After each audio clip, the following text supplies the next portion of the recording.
다 같이 신앙 고백하시겠습니다. 나는 전능하신 아버지 하나님 천지의 창조주를 믿습니다. 나는 그의 유일하신 아들 우리 주 예수 그리스도를 믿습니다. 그는 성령으로 잉태되어 동정녀 마리아에게서 나시고 본디오 빌라도에게 고난을 받아 십자가에 못 박혀 죽으시고 장사된 지 사흘 만에 죽은 자 가운데서 다시 살아나셨으며 하늘에 오르시어 전능하신 아버지 하나님 우편에 앉아 계시다가 거기로부터 살아있는 자와 죽은 자를 심판하러 오십니다. 나는 성령을 믿으며 거룩한 공교회와 성도의 교제와 죄를 용서받는 것과 몸의 부활과 영생을 믿습니다. 아멘. 장례 광고가 있습니다. 고 김중실 집사님 장례 발인 예배가 오늘 새벽 예배 후에 바로 출발하여 있습니다. 효자원 장례식장에서 있으니 많은 위로와 참석 부탁드립니다. 오늘 선포될 하나님의 말씀은 마태복음 11장 7절부터 15절까지 말씀입니다.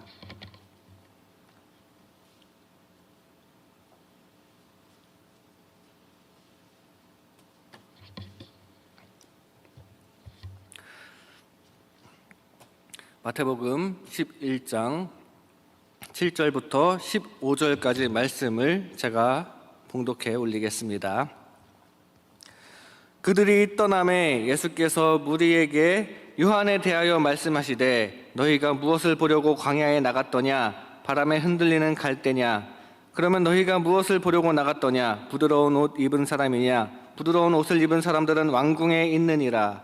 그러면 너희가 어찌하여 나갔더냐? 선지자를 보기 위함이었더냐? 옳다. 내가 너희에게 이르노니 선지자보다 더 나은 자니라.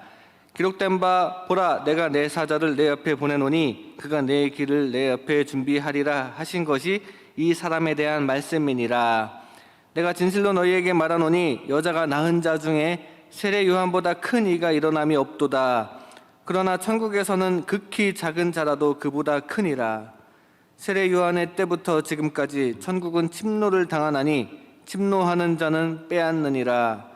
모든 선지자와 율법이 예언한 것은 요한까지니 만일 너희가 즐겨 받을진대 오리라 한 엘리야가 곧 이 사람이니라. 귀 있는 자는 들을지어다. 아멘. 이 시간 천국을 침노하는 자라는 제목으로 하나님의 은혜를 나누겠습니다. 오늘 예수님께서는 무리들을 향해서 진정한 의가 무엇인지 설명하십니다. 그리고 말씀의 뒷부분은 천국으로 귀결됩니다.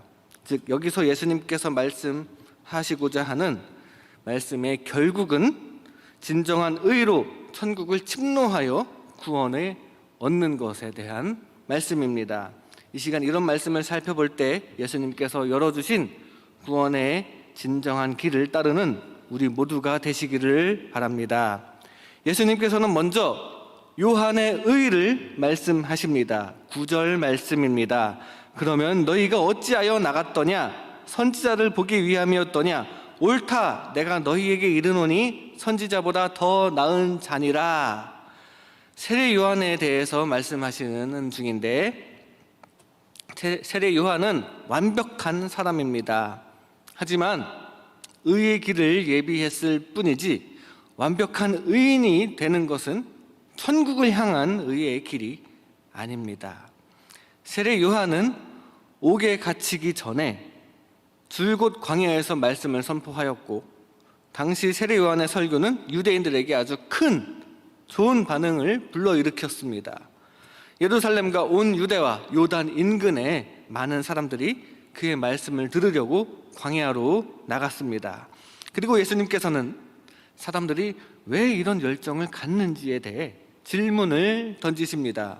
오늘 본문 7절부터 9절까지 보면 예수님의 질문이 나타납니다. 예수님께서는 무리들에게 너희는 세례 요한을 어떤 사람으로 보느냐 하는 질문을 3번에 걸쳐서 하십니다. 너희가 무엇을 보려고 광야에 나갔더냐? 7절에 흔들리는 갈대냐? 아니다. 요한은 흔들리는 갈대가 아니다. 바람에 흔들리는 갈대는 주관이 약한 사람을 뜻하는데 요한은 그런 사람이 아니라고 말씀하십니다. 8절에 부드러운 옷 입은 사람이냐? 아니다. 요한은 겉이 화려한 사람도 아니다. 당시 부드러운 옷은 왕궁에서만 찾아볼 수 있었던 옷입니다. 요한은 왕궁이 아닌 광야에 거하면서 주로 낙타 털옷을 입고 있었습니다. 세 번째로 9절에 선지자냐? 맞다. 요한은 훌륭한 선지자라고 말씀하십니다. 오히려 선지자 이상의 인물이었다고 말씀하십니다. 10절에 있는 말라기 3장 1절을 인용한 말씀에 의하면 주님의 길을 예비하는 자가 바로 이 세례 요한인 것입니다. 그만큼 요한은 인격적으로 뛰어난 사람이고 위대한 사람이었던 것입니다. 예수님께서 그것까지 인정하고 계셨습니다. 세례 요한이 어떤 위대한 사람이냐면 사람들의 마음을 준비시키는 사역을 한 사람입니다.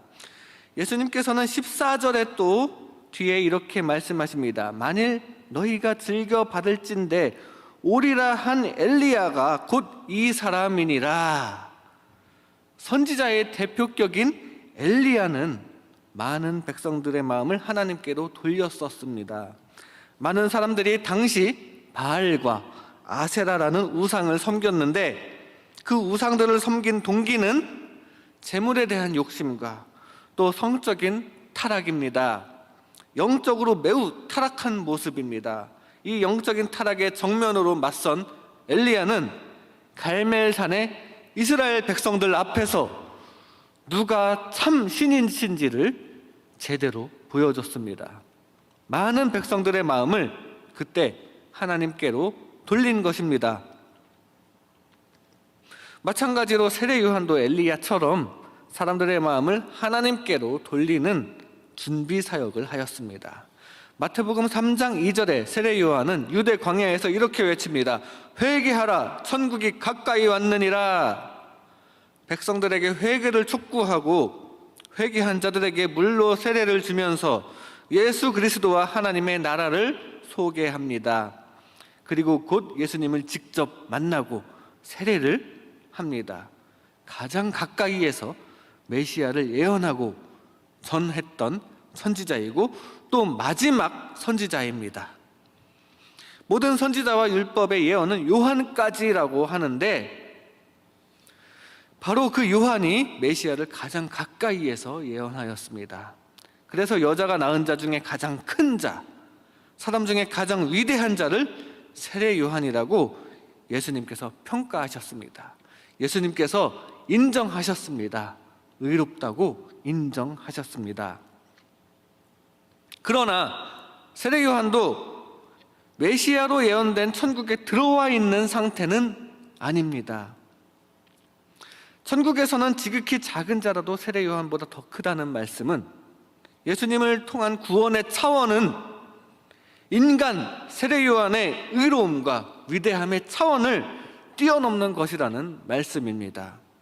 구원의 관점에서 볼 때 세례 요한은 예수님께서 앞으로 여실 구원의 성취 이전의 예언자입니다.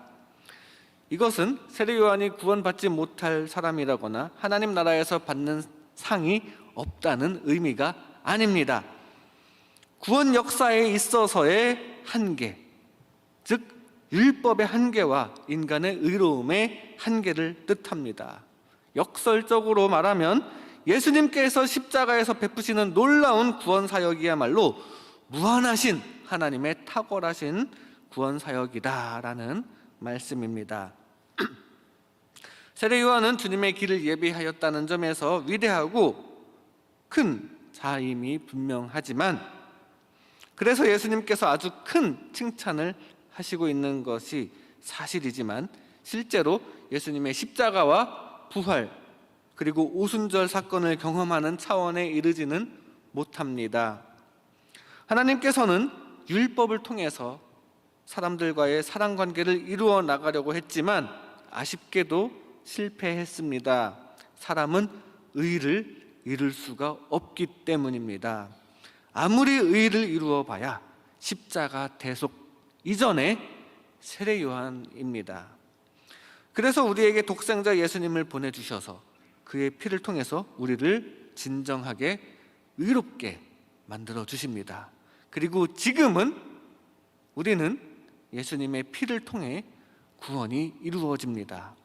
그러므로 우리는 자신의 의에만 매달리려고 하면 안 됩니다. 요한은 아주 의롭습니다. 그래서 그의 제자들도 그 의를 보고 많이 따랐습니다. 하지만 세례 요한은 의의 길을 예비했을 뿐입니다. 예수님께서 흘리신 피를 통한 곳에만 진정한 의가 있고 천국을 향한 구원이 있습니다. 전적으로 주님께 의지하여 구원에 이르는 의의 길을 따르는 저와 여러분 되시기 바랍니다. 다음으로 하나님의 의를 말씀하십니다. 11절에 이렇게 말씀하십니다. 내가 진실로 너희에게 말하노니 여자가 낳은 자 중에 세례 요한보다 큰 이가 일어남이 없도다. 그러나 천국에서는 극히 작은 자라도 그보다 크니라. 요한은 의인 맞다. 하지만 인간의 의이다. 천국은 하나님의 의로만 들어간다라는 말씀입니다. 의를 갖추려고 하는 사람이 가는 곳이 아닙니다. 하나님의 의를 믿는 자가 가는 곳입니다. 하나님의 의를 통해 천국을 향한 의의 길을 갑니다. 또 13절에 이렇게 말씀하십니다. 모든 선지자와 율법이 예언한 것은 요한까지니. 선지자와 율법은 요한까지입니다. 세례 요한은 과거 다른 선지자들보다 더 중요한 역할을 했지만 그럼에도 불구하고 요한은 옛 시대 구약에 속한 자입니다. 요한까지가 딱 구약입니다. 이제는 새 시대 신약입니다. 복음의 시대입니다. 이 복음의 시대를 로마서 1장 17절에서 아주 잘 증거합니다. 복음에는 하나님의 의가 나타나서 믿음으로 믿음에 이르게 하나니 기록된 바 오직 의인은 믿음으로 말미암아 살리라 함과 같으니라. 하나님의 의야말로 믿음에 이르게 합니다. 그리고 생명에 이르게 합니다. 세례 요한은 예수님보다 6개월 먼저 태어난 하나님의 종입니다. 예수님을 낳은 마리아와 세례 요한을 낳은 엘리사벳도 친척 관계입니다. 사실 그 둘은 가까운 관계입니다. 그런데 그 둘 사이에는 극명한 차이점이 있는데 세례 요한은 그 근본이 사람이고 예수님은 근본이 하나님이시라는 차이점입니다. 그래서 세례 요한이 예수님께 세례를 한 다음 날쯤에 제자들을 향해 이렇게 말합니다. 요한복음 1장 29절에 이렇게 증거합니다. 이튿날 요한이 예수께서 자기에게 나아오심을 보고 이르되 보라 세상 죄를 지고 가는 하나님의 어린 양이로다. 예수님의 세례를 통해서 이제 예수님께서 세상 죄를 감당하시게 되었습니다. 그리고 우리는 이 진리의 복음을 믿어야 합니다. 주님의 능력으로 물이 포도주로 변했듯이 진리의 복음을 믿어 우리는 죄인에서 의인으로 변화되는 역사가 나타납니다. 우리는 죄사함으로 말미암은 구원에 이르러야 합니다. 전적으로 주님께 의지하여 의의 길을 따르는 저와 여러분 되시기 바랍니다. 마지막으로 우리 예수님께서는 천국에 대하여 말씀하십니다. 12절에 이렇게 말씀하십니다. 세례 요한의 때부터 지금까지 천국은 침노를 당하나니 침노하는 자는 빼앗느니라. 이제 세례 요한의 때, 즉 복음의 시대에는 하나님의 의를 믿는 자가 담대히 침노합니다.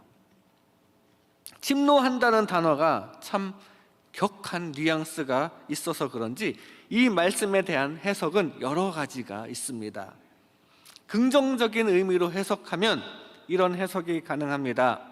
하나님의 나라가 이 세상에 강력하게 들어오고 있고 그 나라에 적극적으로 반응하는 자들은 그 나라 안으로 침입해 들어가서 그 나라를 확보한다.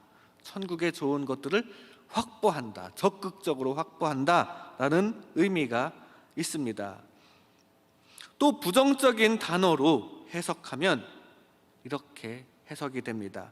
하나님의 나라가 대적들에 의해서 공격받고 있고 그 나라에 속한 자들, 성도들에게 고통이 임한다. 그래서 세례 요한도 감옥에 갇혔고 장차 예수님을 따르던 제자들도 고난과 죽음에 직면하게 된다는 해석을 하기도 합니다. 이 침노라는 단어는 오늘 말씀에 2번 나오는데, 만약에 앞에 침노는 부정적인 단어로 또 뒤에 침노는 긍정적인 단어로 각각 해석하면 이렇게 됩니다. 천국 복음이 핍박을 받으나 그럼에도 천국을 열망하는 자는 얻으리라. 이 침노라는 단어는 누가복음 16장 16절에도 나옵니다. 하나님 나라의 복음이 전파되어 사람마다 그리로 침입하느니라 라고 되어 있지만, 오늘 본문 말씀에 침노하다와 같은 헬라어 단어 비아제타이로 기록되어 있습니다. 그렇게 보면 사람들이 천국으로 들어가려고 애쓴다, 침노한다는 것은 열렬하게 원한다는 뜻으로 해석됩니다. 아무튼 어떻게 해석하든 하나님의 나라는 현재적인 실체이기 때문에 예수님께서 이렇게 말씀하신 것입니다. 하나님 나라는 더 이상 미래적인 실체가 아닙니다. 하늘나라가 지금 침입을 당하고 있습니다. 언제부터? 세례 요한의 때부터 지금까지 계속 지금도 하나님의 나라는 침노를 당하고 있습니다. 바로 지금 현재 하나님의 나라가 현존하고 있습니다. 바로 지금 우리에게 천국 문이 활짝 열려 있습니다. 바로 지금 주님 주시는 영혼의 구원과 또 이 땅에서 누릴 기쁨과 평안도 주님께 간구하여 얻어 가시기 바랍니다. 바리새인과 서기관들은 천국을 침노하지 않아서 빼앗지 못했지만 세리와 창기들은 천국을 침노해서 빼앗아 차지했습니다. 우리도 때때로 바리새인들과 서기관들처럼 냉담한 반응을 보이고 있지는 않습니까? 지금 세상이 이 모양인데 무슨 희망이 있겠어? 그러나 우리는 담대한 마음으로 천국은 내 것이다 하고 믿음의 깃발을 꽂아야 합니다. 천국은 침노를 당하는데 침노하는 자는 빼앗는다고 하였습니다. 주님의 자녀라면 이런 진리를 듣고 적극적인 반응을 보여야 합니다. 주님께 열정을 쏟으시기 바랍니다. 침략하듯이 적극적인 열정으로 천국에 대한 반응을 보임으로써 저 하늘나라의 축복을 차지하시기 바랍니다. 그리고 이 땅에서 받는 축복도 차지하시기 바랍니다. 전적으로 주님께 의지하여 지금부터 영원까지 주님과 동행하시기 바랍니다. 이 시간 천국을 침노하는 자라는 제목으로 하나님의 은혜를 나눴습니다. 완벽한 의인이 되는 것은 천국을 향한 의의 길이 아닙니다. 나의 의를 드러내기보다 하나님을 앞세우시기 바랍니다. 하나님의 의를 통해 천국을 향한 의의 길을 갑니다. 그저 하나님의 은혜를 감사함으로 받아들이시기 바랍니다. 바로 지금 하나님의 나라가 현존하고 있습니다. 적극적인 믿음을 가지고 담대하게 천국 가는 의의 길을 가면서 천국의 기쁨에 참여하시기 바랍니다. 오늘 여러분의 기도에 이 기도를 더하면 좋겠습니다. 주여, 전적으로 주님을 앞세워 의의 길, 천국 길을 가도록 도와주시옵소서.